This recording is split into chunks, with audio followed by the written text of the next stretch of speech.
दोस्तों, ये कहानी एक ऐसे लड़के की है जिसको अपनी स्कूल टीचर से प्यार हो जाता है और अपनी टीचर को पाने के लिए वो किस हद तक चला जाता है देखेंगे आज की इस कहानी में। तो कहानी की शुरुआत लाना नाम की एक स्कूल टीचर को दिखाते हुए होती है जो एक मैरिड वुमेन थी। उसकी एक बेटी थी जिसका नाम था राशा। लाना जिस स्कूल में पढ़ाती थी वहाँ बेनी नाम का एक हैंडसम लेकिन शरारती हरकतें करने वाला लड़का भी पढ़ता था जो लाना के क्लास में पढ़ाते वक्त सिर्फ उसे ही देखता रहता था, मानो जैसे वो लाना को प्यार करने लगा हो। ये देखकर लाना भी उसकी तरफ अट्रैक्ट हो जाती है। उसे समझ में नहीं आता कि वो बेनी से कैसे डील करे क्योंकि वो उसका सिर्फ एक स्टूडेंट था। कभी कभी तो बेनी लाना के इतना करीब आ जाता था कि लाना को खुद पर कंट्रोल कर पाना बहुत मुश्किल हो जाता था। इसलिए लाना उसके अट्रैक्शन से बचने के लिए कुछ भी करने को तैयार थी। वो जितना हो सकता उतना दूर उससे रहने की कोशिश करती। एक दिन लाना सुबह क्लास में पहुंचकर अपने सभी स्टूडेंट्स को टेस्ट पेपर बांटती है और उनको इंस्ट्रक्शन देने के बाद पेपर लिखने को कहती है। तभी वो नोटिस करती है कि बेनी पेपर में कुछ भी नहीं लिख रहा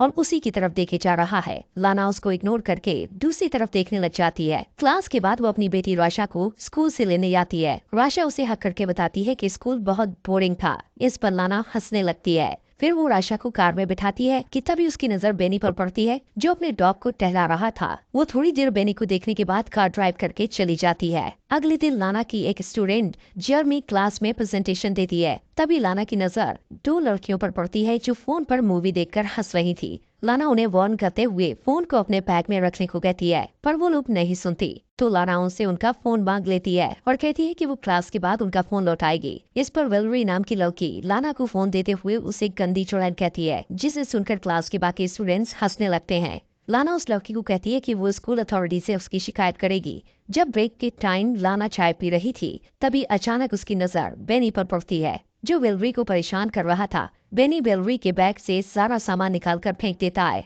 इतना ही नहीं, वो उसकी साइकिल को भी पटक कर खराब कर देता है। इस घटना के बाद लाना स्टाफ रूम में बैठी एक दूसरी टीचर के साथ बेनी के बारे में बात करती है। वो उसे बताती है कि वो बेनी के बारे में क्या सोचती है और बेनी कैसा रिएक्ट करता है। वो उस टीचर से उसकी राय लेना चाहती थी पर वो टीचर कंफ्यूज हो जाती है और उसे समझ नहीं आता कि क्या राय दे। तब लाना उससे कहती है कि उसे परेशान होने की जरूरत नहीं। अगले दिन क्लास के बाद लाना बेनी से कहती है कि वो उससे कुछ बात करना चाहती है। वो उसे खाली क्लासरूम में ले जाती है और बैठने को कहती है। फिर उसका हालचाल जानने के बाद वो उससे पूछती है कि उसे स्कूल में अच्छा लग रहा है या नहीं। पर बेनी उसकी किसी भी बात का जवाब नहीं देता और उल्टा लाना से पूछता है कि वो उससे क्या चाहती है। लाना उसे कहती है कि उसे उसकी फिक्र है और ये भी कहती है कि उसे अपने क्लास की लड़की के साथ बुरा बर्ताव नहीं करना चाहिए था। फिर उसे समझाते हुए वो उसके घुटने पर हाथ रखकर कहती है कि उसे कोई हेल्प चाहिए तो बताए। पर बेनी उसके हाथ की तरफ देखकर मुस्कुराने लगता है तो वो तुरंत अपना हाथ हटा लेती है। बेनी कहता है कि उसे नहीं लगता कि वो सचमुच उसकी हेल्प करना चाहती है। लाना कहती है कि उसे उसके फ्यूचर की फिक्र है क्योंकि पिछले टेस्ट में वो फेल हो गया था। लाना की बात सुनकर बेनी हंसने लगता है और कहता है कि फालतू की बातें करने की जगह वो सच बताए कि वो उससे क्या चाहती है। लाना को कोई जवाब नहीं सूझता तो वो मीटिंग का बहाना करके वहाँ से चली जाती है। लेकिन जाने से पहले बेनी से कहती है कि जो कुछ भी वो कह रही थी वो उस पर गौर करे।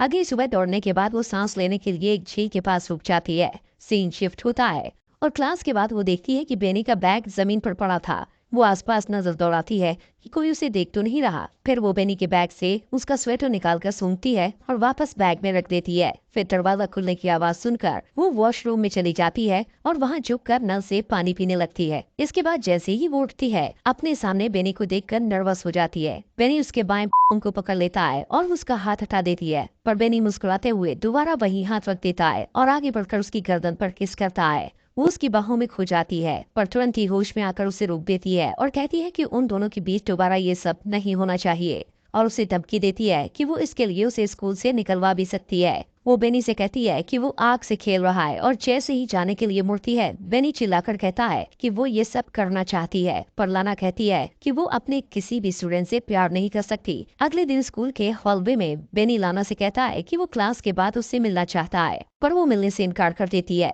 बात करते हुए वो लोग स्टेयर्स की तरफ चले जाते हैं। लाना कहती है कि उन दोनों के बीच जो कुछ भी हुआ था इसके लिए वो शर्मिंदा है। वो बेनी से कहती है कि वो उसका ख्याल अपने दिल से निकाल दे। ये कहकर वो वहाँ से चली जाती है और पार्किंग लॉट में जाकर देखती है कि उसके कार का साइड मिरर टूटा हुआ था और उसके कार पर स्क्रैच लगे हुए थे। फिर वो कार में बैठकर आशा को लेने के लिए उसके स्कूल जाती है जहाँ बैठकर वो बोर हो रही थी।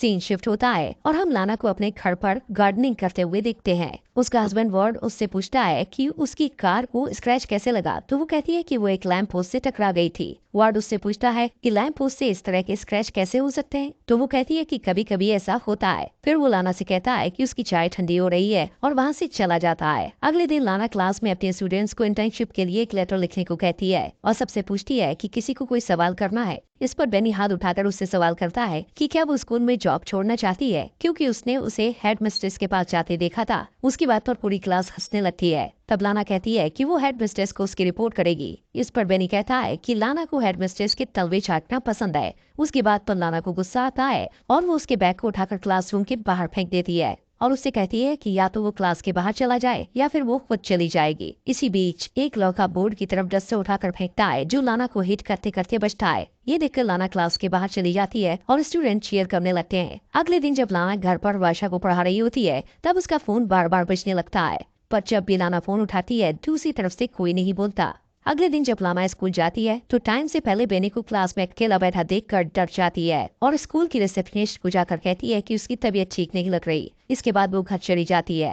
रात को डिनर बनाते समय वार्ड उससे पूछता है कि उसका दिन कैसा रहा, तो वो झूठ बोल देती है कि वो सारा दिन स्कूल में पढ़ाती रही और अपने स्टूडेंट के एग्जाम पेपर्स भी चेक करती रही। अगले दिन वर्षा को स्कूल में छोड़ने के बाद वो काम पर नहीं जाती और एक नदी के किनारे रुककर एप्पल खाने लगती है। फिर वो म्यूजियम में चली जाती है और थोड़ी देर तक पेंटिंग्स देखती रहती है। अचानक उसकी नजर बेनी पर पड़ती है।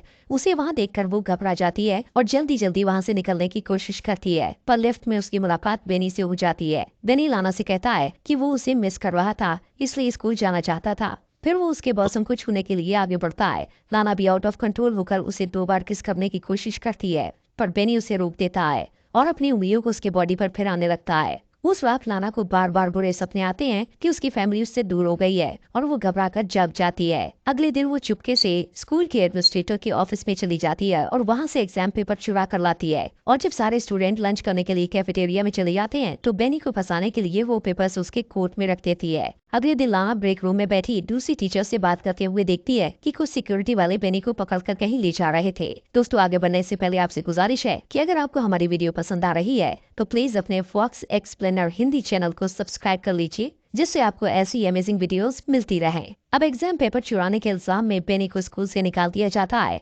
उसके जाने के बाद लाना उसे मिस करने लगती है और उसके साथ बिताए हुए पलों को याद करती है।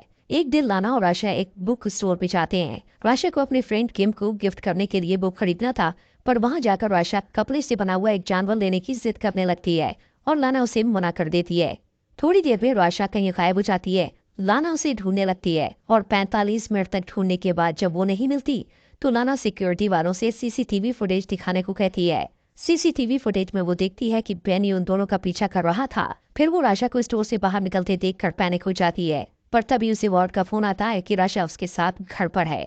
ये सुनकर लाना खुश हो जाती है और सिक्योरिटी वालों से माफी मांगकर घर चली जाती है। उस रात जब उसका परिवार सो रहा होता है तो उसे बार बार दरवाजे पर दस्तक सुनाई देती है, जो उसका भ्रम था। वो बाहर जाकर चिल्लाती है तो वो आवाज शांत हो जाती है। फिर वो दरवाजा लॉक करके इमेजिन करती है कि वो बेनी के साथ इंटीमेट हो रही है। सारी रात इसी तरह बीत जाती है और सुबह वार्ड के आ जाने से उसका सपना टूट जाता है। वार्ड और लाना एक दूसरे को हक करते हैं और इसके बाद लाना अपनी कार ड्राइव करते हुए बेनी के घर पहुंचती है। वो थोड़ी दूर पर अपनी कार पार्क करके बेनी का वेट करती है और जब वो अपने स्कूटर में आता हुआ दिखाई देता है तो लाना उसका पीछा करती है। पीछा करते हुए वो एक सुनसान जगह पर पहुंच जाती है और वहां पहुंचकर वो अपने कार की स्पीड बढ़ा देती है और अपनी कार से बेनी के स्कूटर को टक्कर मारकर उसे स्कूटर से गिरा देती है। फिर अपनी कार को पार्क करके थोड़ी देर के बाद वो कार से बाहर निकलती है और इससे पता चलता है कि बेनी से पीछा छुड़ाने के लिए वो किसी भी हद तक जा सकती थी, यहाँ तक कि उसकी जान भी ले सकती थी। और यहीं पर मूवी खत्म हो जाती है। दोस्तों, आपके अपने चैनल फॉक्स एक्सप्लेनर हिंदी को सब्सक्राइब कर लीजिए।